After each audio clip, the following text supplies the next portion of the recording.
What is going on, everybody? Been a diehard Pistons fan since 2003 and starting to get very optimistic about this Pistons team. The Detroit Pistons won their first game back from the All-Star break last night against the Spurs by a score of 125 to 110. In this video, we are going to go through, talk about three key performances from the game, and then just kind of recap the game and look ahead on the schedule as well.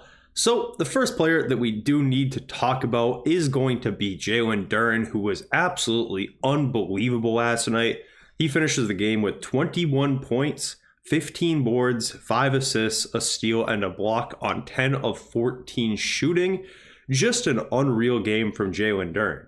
Before the game started, in the preview video on this channel, I said that there was a great chance that Jalen Duren could have a dominant game just due to Victor Wembanyama, of course, being out for the Spurs and the lack of depth they have at the big spot, and he definitely took advantage of that to the fullest extent.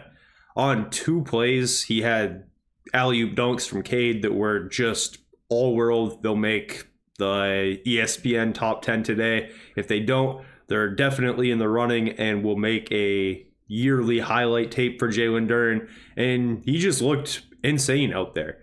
Jalen Duren, at times when he is playing against teams that don't have great bigs, can really show you how athletic he is and what the trajectory looks like for him going forward. I have not given up hope on Jalen Duren at all this year, and I think anyone who has probably rewriting their thoughts on him, because as of late, especially last night, he has just been incredible. With his size and athleticism, the ceiling is the limit for him, and he can even go through that ceiling, because right now he is looking to take a serious leap, and he is playing what I consider to be the best basketball of his career lately. So, moving on, the next player we do need to talk about is going to be Cade himself. He finishes the night with 25 points and 12 assists, 10 of 15 shooting, a very efficient game for Cade. He did have 7 turnovers, but that didn't really seem to matter because the Pistons won comfortably, of course.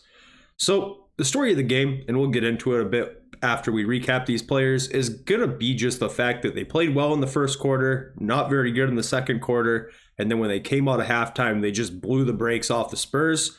And when they came out at halftime and did the majority of their damage and created the lead that ended up being the one that they won with, it was mostly just due to Cade Cunningham doing whatever he pleased on the court. Cade was super efficient last night, as I mentioned, 10 of 15, and a lot of that scoring did come in the third quarter. When the game was still tight, he helped blow it open, and the Pistons never looked back. During that stretch, he was also finding other players for open shots, whether that be three-pointers for Beasley or those alley-oop dunks I mentioned to Jalen Duren. Cade Cunningham was just in complete control of the game last night and looked like the best player on the floor. So overall, a great game for Cade. I figured it would be a decent one. He generally does pretty well on long periods of rest, and I thought that last night was no different. So great game for Cade, and really excited for what he is going to do the rest of the year until the playoffs start.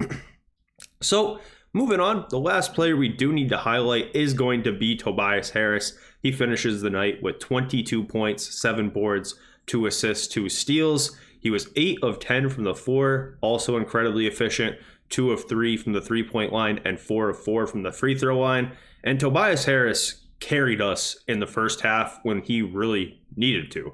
The Detroit Pistons, as I mentioned, had kind of a rocky first half, but during that first half, Tobias Harris was pretty much unstoppable.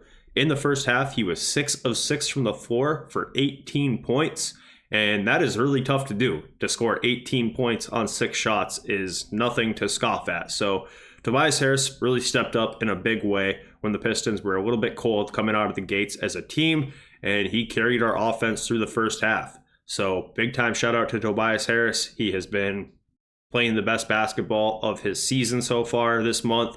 So really happy with how he performed last night. Towards the second half, he just didn't get too many looks because honestly, we really didn't need him to. So what I would consider to be a great first half and a great game for Tobias Harris.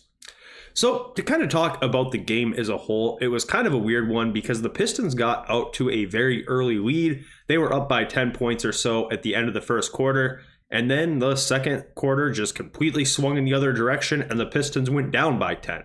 they did chip into that lead before halftime, and they did head into halftime with a 1-point game. But then once they came out of halftime, they just ran the Spurs right off the floor.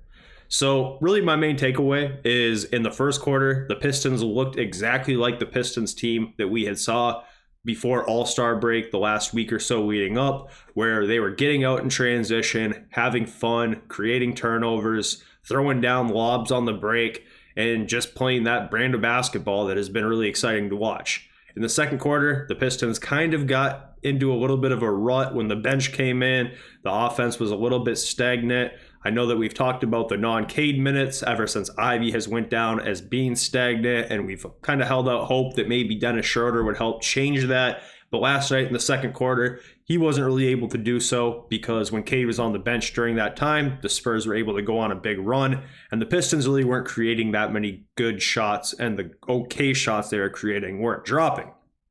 But then once the second half started, the Pistons came out and looked just like that team that we saw leading up to All-Star break. Back to throwing down highlight dunks, Cade shooting pull-up threes, Beasley knocking down shots, and the team just looked really good.